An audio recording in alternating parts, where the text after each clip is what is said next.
উজুর ফরজ কয়টি ও কি কি? ওজুর ফরজ 4টি। 4টি কি কি?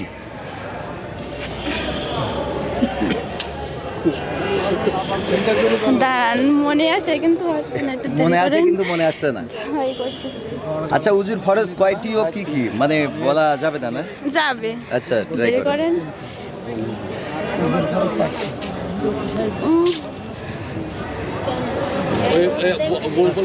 আমরা দাঁড়ান, দাঁড়ান, পারবো। আমরা কাঞ্চুপি দেব। পারবো, পারবে তো, এত সময় নিলে আমরা। আমার একটু উজুর ফরজ না 4টি। হ্যাঁ ওইটা তো বলেছে, তারপরে একটু বলে দেন, একটু বলে দেন, একটা বলে দেবো, একটা বলে দেবো। প্রথমটা বলতেন। মনে পড়ছে। মুখমণ্ডল। সমস্ত মুখমণ্ডল ধৌত করা, দোনো হাতের কেন সহ ধৌত করা, মাথার 4 ভাগের 1 ভাগ মাসাই করা, দোনো পায়ের কেন সহ ধৌত করা। হ্যাঁ আলহামদুলিল্লাহ, একটা বলে দিতে হয়েছে, তারপরে অসুবিধা নেই। আপনি